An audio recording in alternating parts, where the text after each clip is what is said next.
directors of the film, Tyler Nilson. Tyler.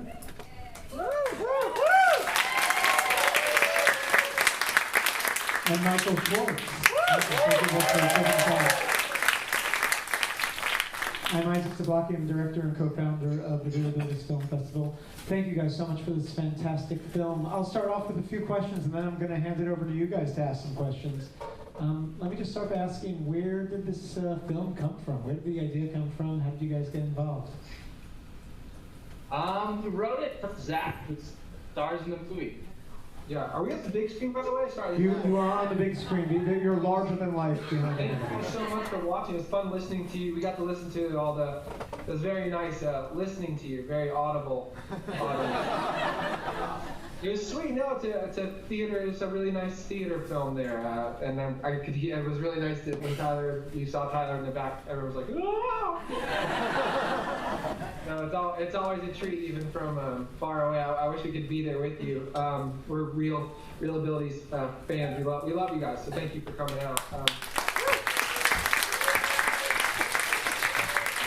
I will say the most important thing before anybody leaves this auditorium, and by the way, if you leave, they can see you. But the most important thing is that the film opens in theaters this Friday.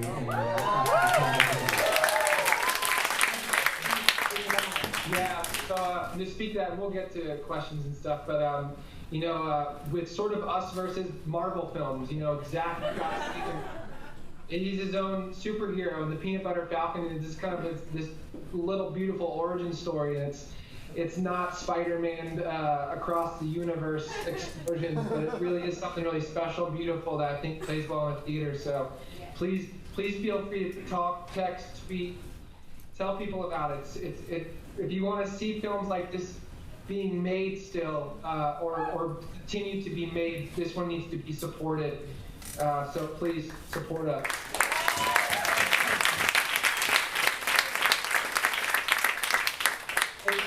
Best audience we've ever I know. I was going to ask, do you always get audiences like this? Or No, I think it's just like, Oreos are good. And people are like, oh yeah, totally. You should have heard them during the wrestling scene. It was like WWE in here. It's the Audible crew. So where did the story come from? Zach is a really good friend of ours. We met him. Does he make what Zeno Mountain Climber? Zeno. We met him volunteering at Zeno. And he was, the Halbies are really good friends of ours, and we were spending time there and met him, and we were doing Becoming Bulletproof a couple years ago. And we watched Zach give a performance in Becoming Bulletproof that was really special and connected and honest. And we sort of were like, okay, like he's great. We sat down to dinner one night and we're talking about the reality. Zach wanted to be a movie star. He wanted to be involved in the storytelling process. And yeah, he studied acting since he was 3 years old. Like, went to a mainstream performing arts high school. Teaches acting at his local community center. Yeah.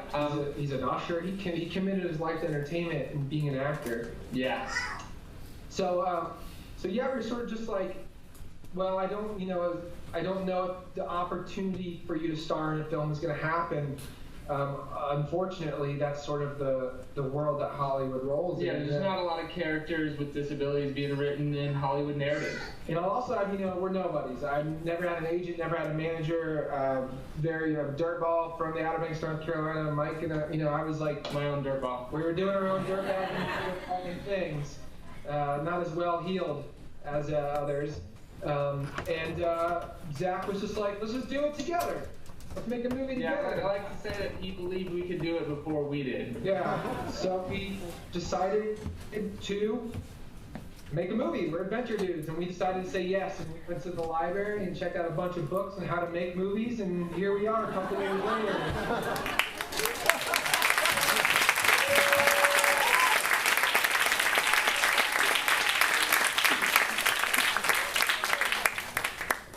Yeah, and we didn't know this journey. It's been a journey. I don't know where I'm going. It's a whole stack of miracles to get where we are today. It's really special to have actors like Shia LaBeouf and Dakota Johnson and John Hawkes and Bruce Dern acting along with Zach in the story we wrote. And I think Zach holds his own, you know, against these Oscar-nominated people. So let me ask you about the casting. So you started with Zach, and how did everybody else come on board? Was this like everybody saying, "Sure, this sounds like Peanut Butter Falcon. That makes sense to me. Let's sign on." Is that what they used to tell people to do? They couldn't resist the title. We just had 3 words, and they're like, "Yep." Yeah. We spent a lot of years really struggling. We wrote the script, and we couldn't get anyone to read it. You know, we had, again, no agents, no managers, having never done anything larger than a short film that my mom liked that's on YouTube, you know. And so that was, we had to go shoot a proof of concept, essentially a trailer for the film on the Outer Banks of North Carolina, and then send that to people. And what we did was we slid up in actors' Instagram DMs. We just DM'd a gentleman by the name of Josh Brolin, who ended up not being in the film, but he helped us out when we needed it. Yeah, he said he would do it, and then all of a sudden we had to go film with Josh Brolin, and we just started calling any agent's number we could find, and sort of half lying to them, because I never met Josh Brolin, but on Instagram he said he would do it. And now it's its own journey too. Like, then we convinced a couple actors to be in it, and that's a hurdle. But then there's even more hurdles of like convincing somebody to pay for art starring somebody with a disability was another giant hurdle. You know, we heard a lot of people would have given us some money if we had simply put an able-bodied actor in there. I say able-bodied, but you know, if we had been willing to have a famous actor do that role. That was a big no for us too. So we held tight, and we really stuck to what felt true and real to us, and we found the right guys who came in, and they were just like, nope, we're going to do it right. We're going to let Zach play Zach, and we're going to let you guys direct, and we're going to get this done the right way. And then they came in and really supported us. And it's been a journey. It's been a journey. Yeah.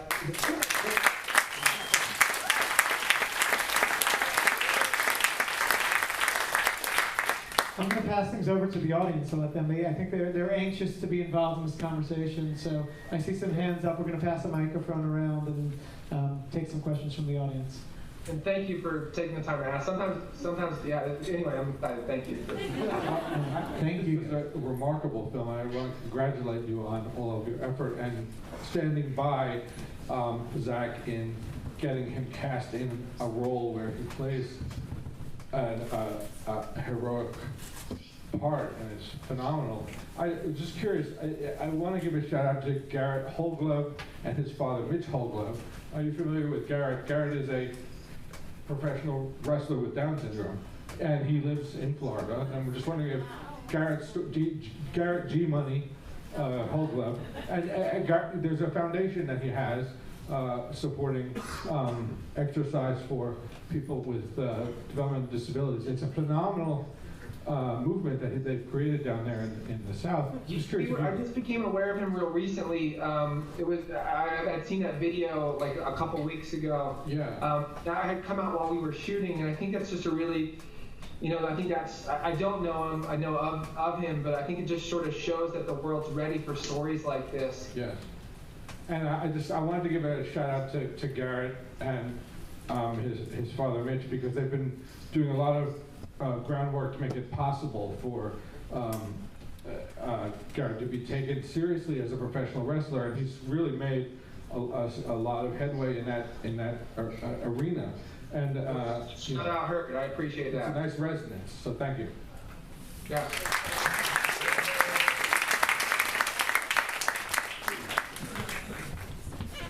Let's see if I can turn this so you can see the desk. See me? Hey, buddy. See me? I just want to say I am so thankful, so grateful that you actually made this film. I have a daughter who had Down syndrome. Most of us in here from Gigi's Playhouse represent Down syndrome, and you did an epitome of what is supposed to happen. So we don't care about the world. We care about real life, and what y'all just did is extraordinary, and you gotta keep doing it. Come to New York, come get some of our actors. This is really it. I thank you so much. Thank you so much. Down here in the house.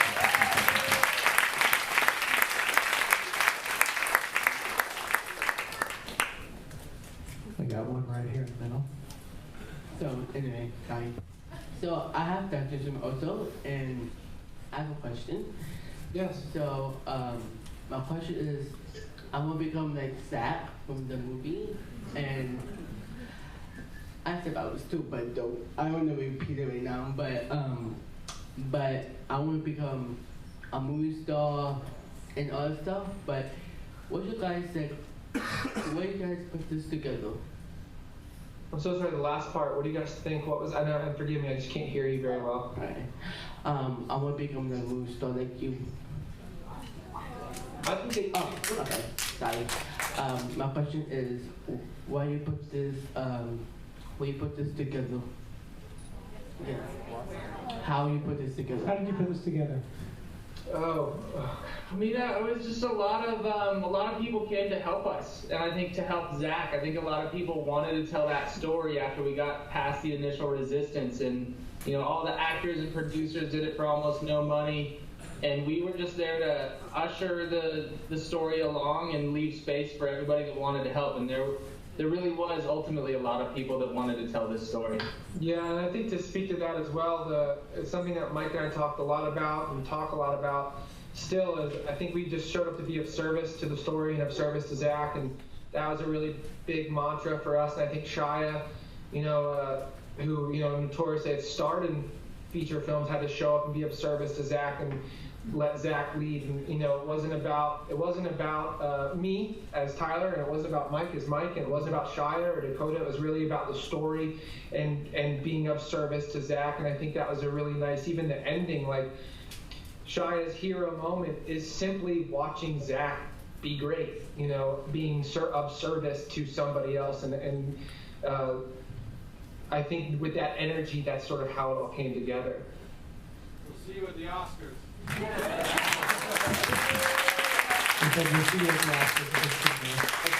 We have a question down here. We're going to take two last questions. Hello, Tyler.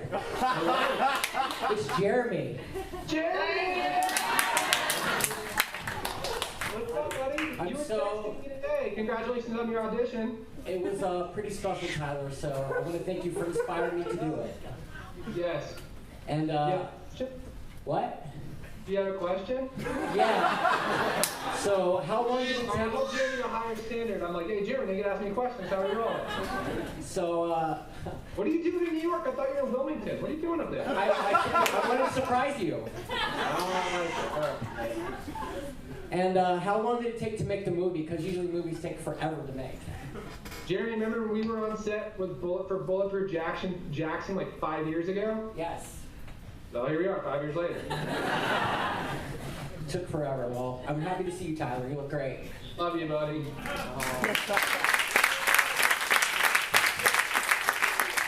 And how long was the shoot, by the way? How long did you shoot for? I mean, the shoot itself was only 31 days, but the prep was a few years. Yeah. Well done. We have one last question up there. I like the lady in red. She gave the best energy. Let's have two more questions because I feel like You got it. You got it. Two more. She's the most up front, and we can see you're the best lit. So. Yeah, you seem the most. When people were clapping, I really loved your film a lot, and I'm a filmmaker too. I'm also an autistic person, so I wanted to know a couple questions because I'm writing a couple scripts now. One of them is a sitcom for I don't want to talk too much about it, but it's for youth with disabilities. I don't like to talk about my writing either. And anyway, how long does the script process usually take? Because I wrote a full draft of a script already, 20-some pages for the sitcom, but like, how long does it usually take? I know what you're saying. So here's what I'd say is I've written, Mike and I write together, and we've written a couple scripts. Not that you're asking for advice, because the answer is 6 months. But the truth is, it's always different for everyone. Yeah, like, and each script is different too. So like, you might have a really great idea in Bones and then leave it for 6 months and come back and be like, oh, I see something new. Like, we just did that with a TV show that we're working on, that we hadn't really touched it for 6 months, and we came back to it and saw that there was some stuff that really could be... Like fresh eyes on it, every time away, different life experiences, different writing projects, coming back to it. They all have a life of their own, and they sort of seem to tell you when they're done. Yeah, like how many kids do you have? 5, 6? None? I mean, you know, sometimes you get the one that's kind of, you know, a little bit off, and you know, you gotta pay more attention to, and the other one's perfect. You know, you have to pay attention to that one. Like that. And of course, the lady in red in the front. This is our friend Sean. Wow. Yes. So you must have sensed that I had I'm jumping out of my skin with compliments because this is the type of film. I should back up and say I'm on the film selection committee for ReelAbilities, and I love it. But I gotta tell you, this is the type of movie that we dream for and so often don't get. And I just want to say it's so beautifully balanced. I think the drama, the comedy, I hate to say it, but it feels like a layered, textured story that just happens. And this is what we want, where it's not like, you know, oh, here we are putting someone on stage. No, this is a beautiful, layered story. And I think the reason I'm so emotional is, the reason this is so beautiful is that you have been allies in the way that we dream about as people with disabilities, that you just got out of the way and let the stars be the stars, and obviously wrote a beautiful story.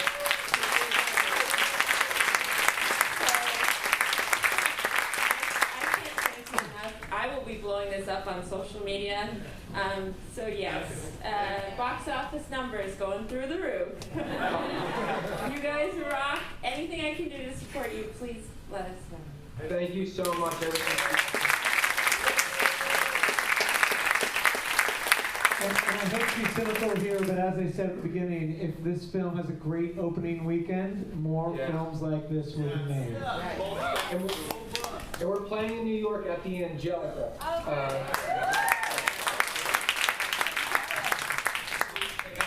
So, I'll tell you this much, if you liked it, get 5 of your friends and come back. I know it's a lot to ask, but if this film doesn't do well in theaters, they won't make films like this ever again. It is one of those things where, because it is a bit of a moon landing, and people are sort of even when we were trying, we made it, that was a hurdle. We won South by Southwest, that was a hurdle.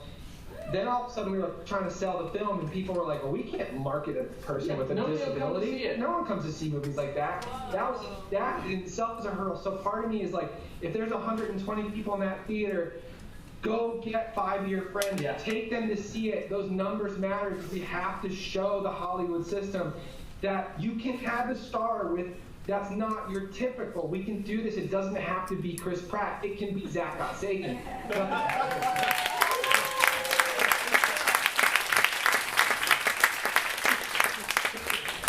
People ask for help. If you can bring 10 friends, do it. Yeah, totally. Guys, truly, I love you, and I'm excited. I got all of your names and numbers. I'm memorizing it. Come to New York and be like, where? Hey, dude, right there. Why are we not? Thank you, guys. Please support us, and thank you. We love you. Thank you, guys.